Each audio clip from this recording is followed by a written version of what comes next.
Hi ಎಲ್ರಿಗೂ ನಮಸ್ಕಾರ. ಎಲ್ಲ ಕಡೆ ಮಳೆ ಜೋರಾಗಿದೆ ಅಂತಲೇ ಅನ್ಕೊತಿದ್ದೀನಿ. ಮೈಸೂರಲ್ಲಂತೂ ಸಿಕ್ಕಾಪಟ್ಟೆ ಮಳೆ ಹುಯ್ತಿದೆ. ಒಂದು ವಾರ ಆಯಿತು. ಶ್ರಾವಣ ಸೋಮವಾರ ಹೋಗ್ಬೇಕಾದ್ರೆ ಮಳೆ ಸ್ಟಾರ್ಟ್ ಆಗಿದ್ದು, ಇವತ್ತು ಶನಿವಾರ ಆದರೂ ಮಳೆ ಕಡಿಮೆನೇ ಆಗ್ತಾ ಇಲ್ಲ. ಹಾಗೆ ಸ್ವಲ್ಪ ಬೇಗ ಎದ್ದಿದ್ದೆ, ಹಾಗಾಗಿ ತರಕಾರಿ ಬೇಕಿತ್ತು, ನಡ್ಕೊಂಡೋಗಿ ತೊಗೊಬರೋಣ ಅಂತೇಳಿ ಹೋಗ್ತಿದ್ದೀನಿ. ಒಂದು ವಾಕ್ ಆಗುತ್ತೆ ಅಂತೇಳಿ. ನಮ್ಮ ಮನೆಗೆ ಸ್ವಲ್ಪ ತರಕಾರಿ ಅಂಗಡಿ ಆಗಿರ್ಬೋದು, ರೇಷನ್ ಅಂಗಡಿ ಎಲ್ಲ ಸ್ವಲ್ಪ ದೂರನೇ, ಬಸ್ ಸ್ಟಾಪು ಎಲ್ಲ ಸ್ವಲ್ಪ ದೂರನೇ, ಇಲ್ಲ ಆನ್ಲೈನಲ್ಲಿ ಬುಕ್ ಮಾಡ್ಕೋಬೋದು ಅಷ್ಟೇ. ಸ್ವಲ್ಪ ಟೈಮ್ ಇತ್ತಲ್ಲ ಅಂತೇಳಿ ಹೋಗ್ತಾ ಇದ್ದೀನಿ. ನೋಡಿ ಚಾಮುಂಡಿ ಬೆಟ್ಟ ಎಷ್ಟು ಚೆನ್ನಾಗಿ ಕಾಣಿಸ್ತಿದೆ ಅಂದರೆ ಮೊಬೈಲ್ ಅಷ್ಟು ಕ್ಯಾಪ್ಚರ್ ಮಾಡ್ತಾ ಇಲ್ಲ. ಎಷ್ಟು ಹಿಮ ಬೀಳ್ತಿದೆ ಮೇಲ್ಗಡೆಯಿಂದ ಅಂತಂದರೆ ಸಿಕ್ಕಾಪಟ್ಟೆ ಚೆನ್ನಾಗಿ ಕಾಣಿಸ್ತಾ ಇತ್ತು ಚಾಮುಂಡಿ ಬೆಟ್ಟ. ಹಾಗೆ ನೋಡಿ ಈ ಥರ ಇಲ್ಲೇ ರೋಡ್ ಪಕ್ಕದಲ್ಲೇ ತರಕಾರಿ ಸಿಗುತ್ತೆ, ಸ್ವಲ್ಪ ದೂರ ಅಷ್ಟೇ. ಈಗ ತರಕಾರಿ ಎಲ್ಲ ತೊಗೊಂಡು ಮನೆಗೆ ಹೋಗಿದ್ದೀನಿ. ಇವತ್ತು ಶನಿವಾರ ಆಗಿರೋದ್ರಿಂದ ಹಾಫ್ ಡೇ ಇದೆ ಸ್ಕೂಲು. ಅವಳಿಗೆ ಲಂಚ್ ಬಾಕ್ಸ್ಗೆ ಏನು ಅಷ್ಟಿಲ್ಲ, ಹಾಗಾಗಿ ಸ್ವಲ್ಪ ಫ್ರೂಟ್ಸ್ ತೊಗೊಬರೋಣ ಅಂತೇಳಿ ಹೋಗಿದ್ದೆ.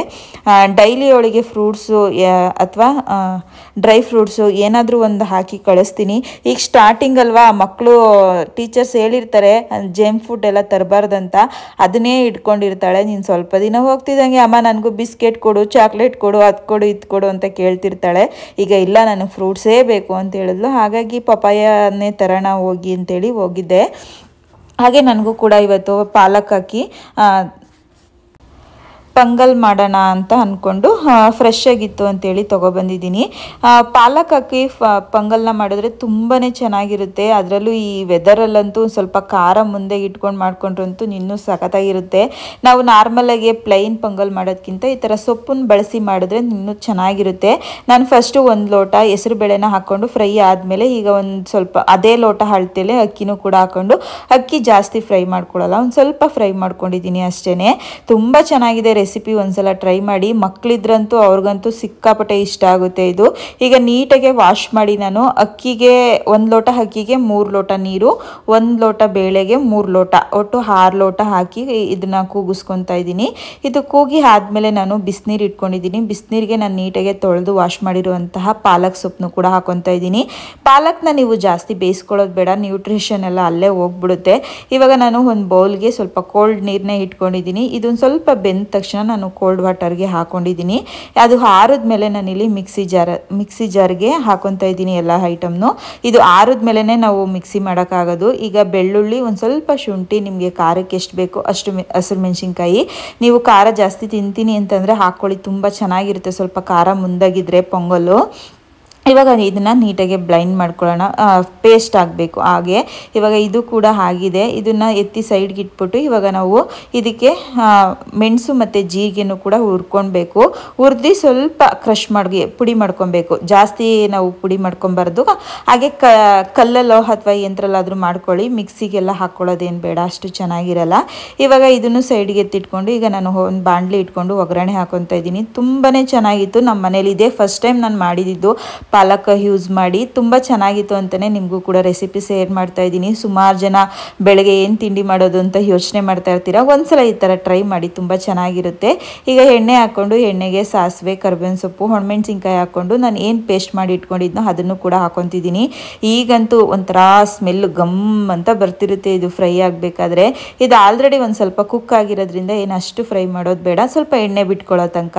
ಇವಾಗ ನಾನು ಹುರಿದಿಟ್ಕೊಂಡಿರೋ ಜೀರಿಗೆ, ಮೆಣಸು, ಸ್ವಲ್ಪ ಅರಿಶಿನ ಕೂಡ ಹಾಕ್ಕೊಂಡು ಇದನ್ನು ಕೂಡ ಚೆನ್ನಾಗಿ ಮಿಕ್ಸ್ ಮಾಡ್ಕೊತಾ ಇದ್ದೀನಿ. ಅದು ಸ್ವಲ್ಪ ಬೇಯಷ್ಟರಲ್ಲಿ ನಾವಿಲ್ಲಿ ಅಕ್ಕಿ ಬೇಳೆನೂ ಅಷ್ಟೇ ಸ್ವಲ್ಪ ಸ್ಮ್ಯಾಚ್ ಮಾಡ್ಕೊಳ್ಳೋಣ. ಸ್ಮ್ಯಾಚ್ ಮಾಡಿದ್ರೆ ಸ್ವಲ್ಪ ಚೆನ್ನಾಗಿರುತ್ತೆ. ಹಂಗಂಗೆ ಅಕ್ಕಿ ಮತ್ತು ಬೇಳೆ ಹಂಗಂಗೆ ಇದ್ದರೆ ಅಷ್ಟೇನು ಚೆನ್ನಾಗಿರಲ್ಲ ಅಂತೇಳಿ ಒಂದು ಸ್ವಲ್ಪ ಸ್ಮ್ಯಾಚ್ ಮಾಡ್ಕೊಂಡಿದ್ದೆ. ನೋಡಿ ಎಂಥ ಕಲರ್, ಬ್ಯೂಟಿಫುಲ್ ಕಲರ್ ಅಂತಲೇ ಅನ್ಬೋದು.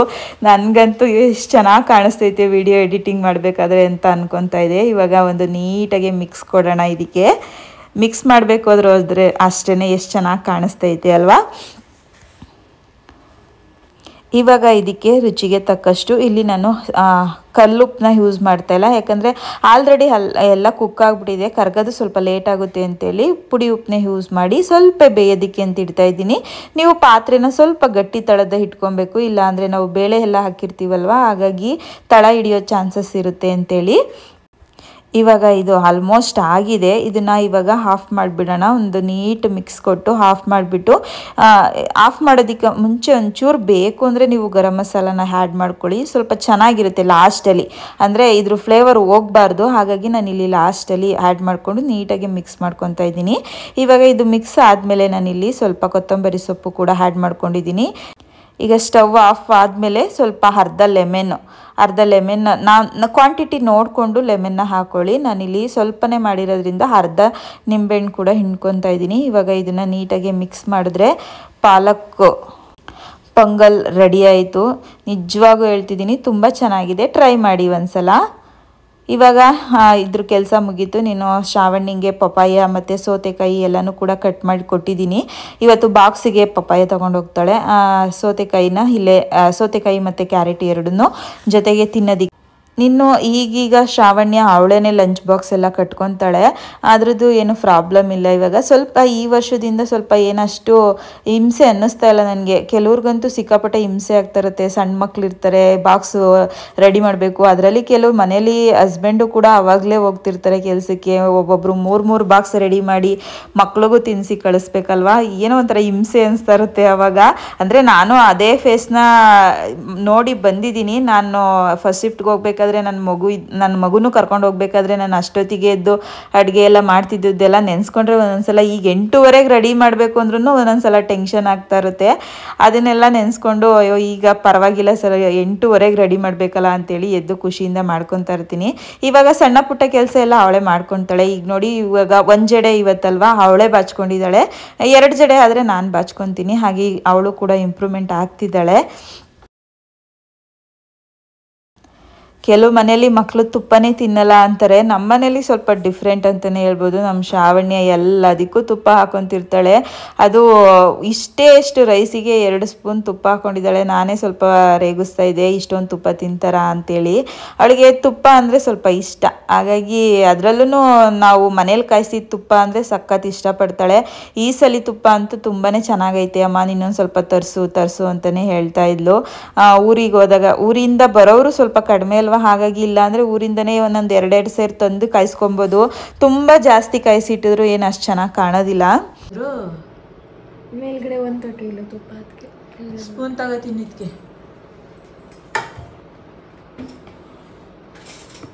ಇನ್ನು ಅವಳು ತಿಂಡಿ ತಿನ್ನೋಷ್ಟರಲ್ಲಿ ನಾನು ಸ್ವಲ್ಪ ಪಾತ್ರೆ ಎಲ್ಲ ತೊಳ್ಕೊಬಿಡೋಣ ಅಂತೇಳಿ ತೊಳ್ಕೊತಾ ಇದ್ದೀನಿ.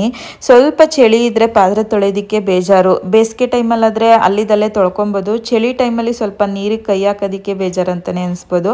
ಹಾಗಾಗಿ ಹೆಂಗಿದ್ರು ಅವಳು ತಿಂಡಿ ತಿಂತಿದ್ಲಲ್ವ, ಅವಳು ಬಿಟ್ಟು ಬರೋಷ್ಟರಲ್ಲೇ ನನ್ನ ಪಾತ್ರೆ ಒಂದು ತೊಳ್ಕೊಂಬಿಟ್ರೆ ಬಂದ ತಕ್ಷಣ ಒಂಥರ ಆರಾಮ್ ಅನ್ನಿಸ್ತಾ ಇರುತ್ತೆ. ಹಾಗಾಗಿ ಅವಳು ಹೋಗೋಷ್ಟರಲ್ಲೇ ಪಾತ್ರೆ ತೊಳ್ಕೊಬೇಕು ಅಂತೇಳಿ ನಾನು ತೊಳ್ಕೊತಾ ಇದ್ದೀನಿ. ಇವಾಗ ಹೆಂಗೈತೆ ಶ್ರಾವಣ್ಯ?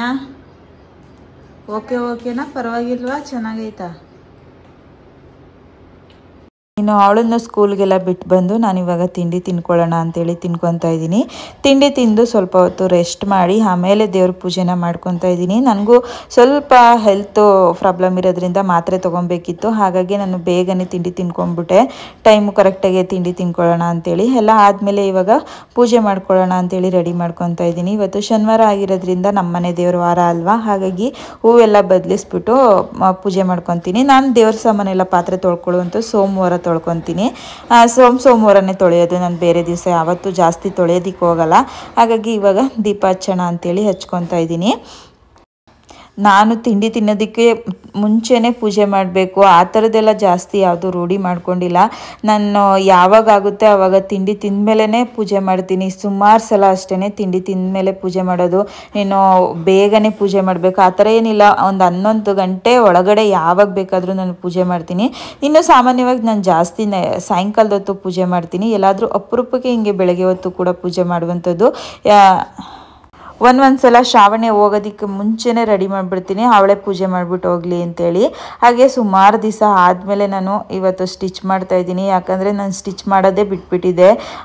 ಇದು ಒಂದು 4 ಸೀರೆ ಜಿಗ್ಜಾಕಿಗೆ ಅಂತೇಳಿ ಬಂದಿತ್ತು, ಅದನ್ನು ಜಿಗ್ಜಾಕ್ ಮಾಡಿಕೊಡೋಣ ಅಂತ. ಯಾಕಂದರೆ ಸುಮಾರು ದಿವಸ ಆಯಿತು ಮಿಷಿನ್ನ ನಾನು ತುಳಿದು, ಹಾಗಾಗಿ ಈಸ್ಕೊಂಡಿದ್ದೀನಿ ಇವತ್ತು ಮಾಡಿಕೊಡೋಣ ಅಂತೇಳಿ.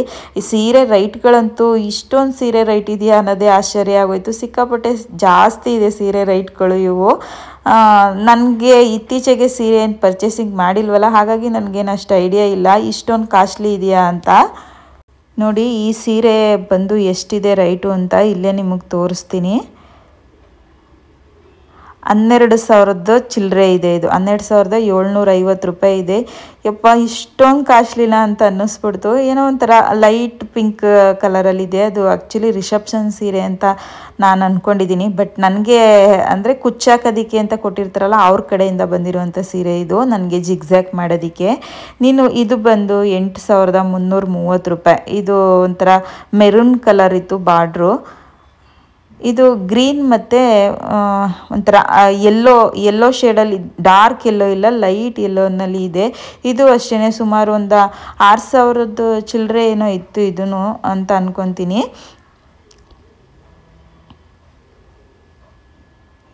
ನೋಡಿ ಇದು 9,000 ಇದೆ. ಬಸ್ಟ್ ಇಷ್ಟು ಡಿಸ್ಕೌಂಟ್ ಹೋಗಿ ಇದೆಯಾ ಅಥವಾ ಇದೇ ರಿಯಲ್ ಪ್ರೈಸಾ ಅನ್ನೋದೇ ನನಗೆ ಗೊತ್ತಾಗ್ತಾ ಇರಲಿಲ್ಲ.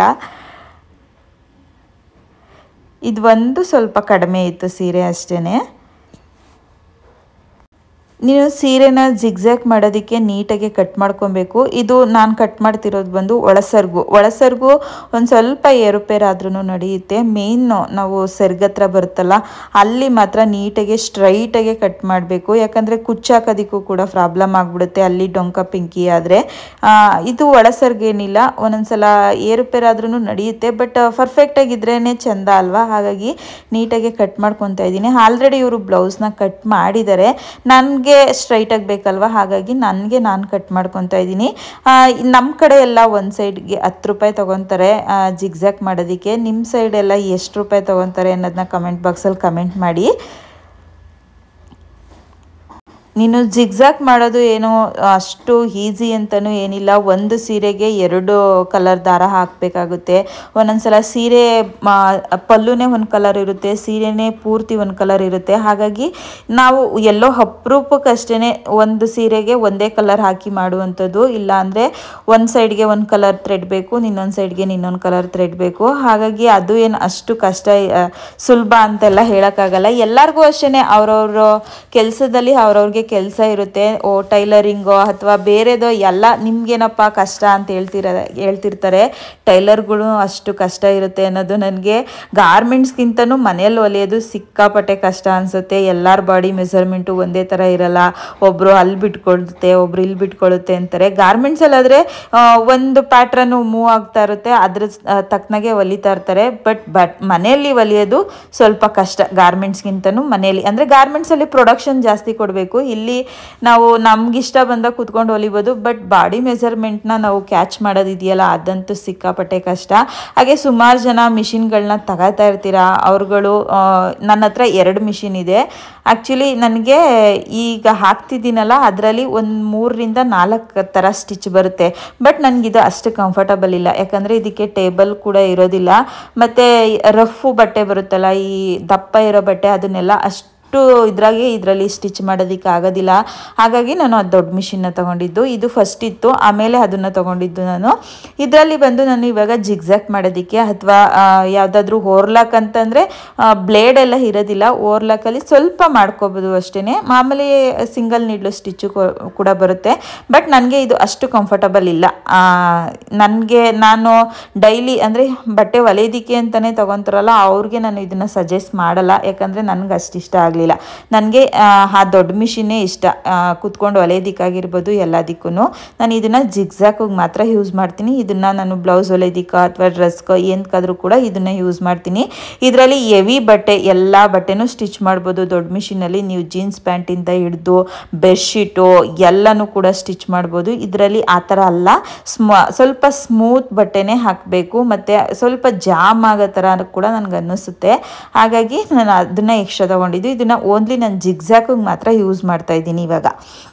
ಇವಾಗ ಬನ್ನಿ ಜಿಗ್ಜಾಕ್ ಮಾಡ್ತೀನಿ. ಜಿಗ್ಜಾಕ್ಗೆ ಇಲ್ಲಿ ಬೇರೆ ಥರದ್ದು ಪುಟ್ ಕೊಟ್ಟಿರ್ತಾರೆ, ನಾವು ಅದನ್ನೇ ಹಾಕ್ಕೊಬೇಕು. ಇದಕ್ಕೂ 3-4 ಥರ ಪುಟ್ಗಳಿರುತ್ತೆ. ಒಂದು ಸಿಂಗಲ್ ಪುಟ್ ಅಂತೆ, ಮತ್ತು ರೈಟ್ ಸೈಡ್ದು, ಲೆಫ್ಟ್ ಸೈಡು, ಆ ಥರದ್ದೆಲ್ಲ ಇರುತ್ತೆ. ಹಾಗೆಯೇ ಇದಕ್ಕೆ ಜಿಗ್ಜಾಕ್ಗೆ ಅಂತೇಳಿ ಈ ಥರ ಹೋಲ್ ಇರುವಂಥದ್ದು ಕೊಟ್ಟಿರ್ತಾರೆ, ಅದನ್ನ ಹಾಕ್ಕೊಂಡು ಮಾಡಬೇಕು. ಯಾವಾಗಲೂ ಅಷ್ಟೇ ನಾವು ಜಿಗ್ಜಾಕ್ ಮಾಡಬೇಕಾದ್ರೆ ಸೀರೆನ ಉಲ್ಟಾ ಇಟ್ಕೊಂಡೇ ಮಾಡಬೇಕು. ಜಾಸ್ತಿ ಬಟ್ಟೆ ಕೊಟ್ಟರೆ ಎಕ್ಸ್ಟ್ರಾ ಬಂದಂಗೆ ಆಗ್ಬಿಡುತ್ತೆ, ಉಂಡೆ ಉಂಡೆ ಥರ ಬರೋದಿಲ್ಲ.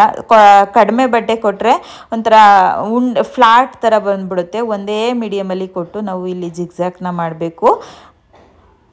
ನೋಡಿ ಎಷ್ಟು ಚೆನ್ನಾಗಿ ಬರ್ತಿದೆ. ಈ ಥರ ಒಂದೇ ಮೀಡಿಯಮ್ಗೆ ಕೊಟ್ಕೊಬೇಕು. ನನಗೆ ಜಿಗ್ಜಾಗ್ ಮಾಡೋದ್ರಿಂದನೂ ನಾವು ಸ್ವಲ್ಪ ಅರ್ನಿಂಗ್ಸ್ ಅಂತಲೂ ಮಾಡ್ಬೋದು. ನಾವು ಯಾವುದಾದ್ರೂ ಬಟ್ಟೆ ಅಂಗಡಿಗಳಲ್ಲೇ, ಆಲ್ಮೋಸ್ಟ್ ಎಲ್ಲ ಬಟ್ಟೆ ಅಂಗಡಿಗಳಲ್ಲೂ ಜಿಗ್ಜಾಗ್ದು ಮಿಷಿನ್ ಇಟ್ಕೊಂಡಿರಲ್ಲ.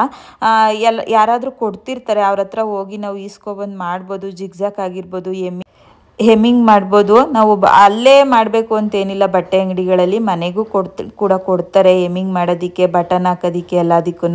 ನೋಡಿ ಇದೀಗ ಆಗಿದೆ, ಎಷ್ಟು ಚೆನ್ನಾಗಿ ಬಂದಿದೆ ಅಂತ. ಒಂದೊಂದ್ಸಲ ಮಿಷಿನು ನಮಗೆ ಭಯಪಡಿಸುತ್ತೆ, ಎಷ್ಟೇ ನೀಟಾಗಿ ಮಾಡಬೇಕು ಅಂತ ಕೂತ್ಕೊಂಡ್ರೂ ಬರೋದಿಲ್ಲ. ಒಂದೊಂದ್ಸಲ ಎಷ್ಟು ಚೆನ್ನಾಗಿ ಬರುತ್ತೆ ಅಂದರೆ ತುಂಬ ಸಣ್ಣಕ್ಕೆ ನೀಟಾಗಿ ಬಂದಿದೆ ಇವತ್ತು. ನೋಡಿ ಈ ಥರ ಬರುತ್ತೆ.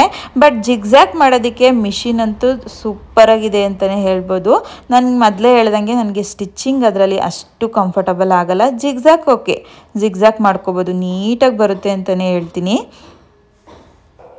ಇನ್ನು ಈ ಸೀರೆಗಳನ್ನೆಲ್ಲ ಜಿಗ್ಜಾಕ್ ಮಾಡೋದಕ್ಕೆ ನನಗೆ ಮಿನಿಮಮ್ ಅಂದರೂ ಒಂದು 1/2 hour ತೊಗೊಳುತ್ತೆ. ಯಾಕಂದರೆ ನಾವೇ ಕಟ್ ಮಾಡಿಕೊಂಡು ಥ್ರೆಡ್ ಚೇಂಜ್ ಮಾಡಿಕೊಂಡು ಎಲ್ಲ ಮಾಡ್ಕೊಂಡು ಮಾಡಬೇಕು. ಅದು ಒಂದು ಸೀರೆಗೆ 2 ಸಲ ಥ್ರೆಡ್ ಕೂಡ ಚೇಂಜ್ ಮಾಡಬೇಕಲ್ವ. ಹಾಗಾಗಿ ಇದನ್ನು ಮುಗಿಸ್ಕೊಂಡು ಸ್ವಲ್ಪ ಹಾಸ್ಪಿಟಲ್ಗೆ ಹೋಗಬೇಕಿತ್ತು. ಹಾಗಾಗಿ ಹೋಗೋಣ ಅಂತೇಳಿ ಹೊರಟಿದ್ದೆ. ಹಾಗೆ ಯಾರೆಲ್ಲ ಈ ವಿಡಿಯೋಸ್ನ ನೋಡ್ತಿದ್ದೀರಾ ಅವರೆಲ್ಲ ಪ್ಲೀಸ್ ಸಬ್ಸ್ಕ್ರೈಬ್ ಮಾಡಿಕೊಂಡು ವಿಡಿಯೋಸ್ನ ನೋಡಿ. ಹಾಗೆ ಬೆಲ್ಲೈಕನ್ನ ಕ್ಲಿಕ್ ಮಾಡಿ, ನಿಮ್ಮ ಫ್ರೆಂಡ್ ಅಥವಾ ಫ್ಯಾಮಿಲಿಯವ್ರ ಹತ್ರನೂ ಕೂಡ ಶೇರ್ ಮಾಡಿ ಅಂತ ಕೇಳ್ತಾ ಇವಾಗ ಆಸ್ಪತ್ರೆಗೆ ಹೋಗೋಣ ಅಂತೇಳಿ ಹೊರಟಿದ್ದೀನಿ. ನೀನು ಆಸ್ಪತ್ರೆಯಿಂದ ಬಂದು ನಾನು ಯಾವುದೇ ವಿಡಿಯೋ ಕಂಟಿನ್ಯೂ ಮಾಡೋಕ್ಕಾಗಲಿಲ್ಲ. ಹಾಗೆ ಯಾರೆಲ್ಲ ವೀಡಿಯೋಸ್ ನೋಡ್ತಿದ್ದೀರಾ ಅವರೆಲ್ಲ ಪ್ಲೀಸ್ ದಯವಿಟ್ಟು ಸಬ್ಸ್ಕ್ರೈಬ್ ಮಾಡ್ಕೊಂಡು ವೀಡಿಯೋಸ್ ನೋಡಿ ಅಂತ ಹೇಳ್ತಾ ಇವತ್ತಿನ ವಿಡಿಯೋನ ಇಲ್ಲಿಗೆ ಮುಗಿಸ್ತಾ ಇದ್ದೀನಿ. Thank you.